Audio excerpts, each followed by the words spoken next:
ವರ್ಷದ ಅಂದ್ರೆ 2026ರ ಕ್ಯಾಲೆಂಡರ್ ವರ್ಷದ ಮೊದಲ ಸೂರ್ಯಗ್ರಹಣ ಗೋಚರಿಸಲಿದೆ. ಕಂಕಣ ಸೂರ್ಯಗ್ರಹಣ ಫೆಬ್ರವರಿ 17 ಮಂಗಳವಾರದಂದು ಸಂಭವಿಸಲಿದೆ. ಅಂದಹಾಗೆ ಈ ಬಾರಿಯ ಸೂರ್ಯಗ್ರಹಣ 2 ನಿಮಿಷ 20 ಸೆಕೆಂಡುಗಳವರೆಗೆ ಕಾಣಿಸಲಿದೆ. ಚಂದ್ರ ಸೂರ್ಯನನ್ನ 96% ಆವರಿಸಲಿದ್ದಾನೆ. ಅಲ್ಲದೆ ಈ ಸಂಪೂರ್ಣ ಸೂರ್ಯಗ್ರಹಣದ ವೇಳೆ ಸೂರ್ಯನ ಅಂಚುಗಳು ಮಾತ್ರ ಕಾಣಿಸಲಿವೆ. ಈ ವೇಳೆ ಸೂರ್ಯ ಬೆಂಕಿಯ ಉಂಗುರದಂತೆ ಕಾಣ್ತಾನೆ. ಇದನ್ನ ರಿಂಗ್ ಆಫ್ ಫೈರ್ ಅಂತ ಕರೀತಾರೆ.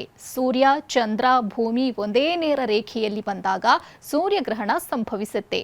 ಆದ್ರೆ ಈ ಬಾರಿ ಚಂದ್ರ ಸಂಪೂರ್ಣವಾಗಿ ಸೂರ್ಯನನ್ನ ಆವರಿಸೋದಿಲ್ಲ.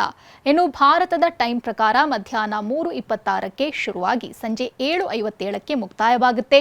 ಸಂಜೆ 5:42ಕ್ಕೆ ಅತಿ ಹೆಚ್ಚಾಗಿ ಅಂದ್ರೆ ಸೂರ್ಯ ಬೆಂಕಿಯ ಉಂಗುರದಂತೆ ಗೋಚರಿಸಲಿದ್ದಾನೆ.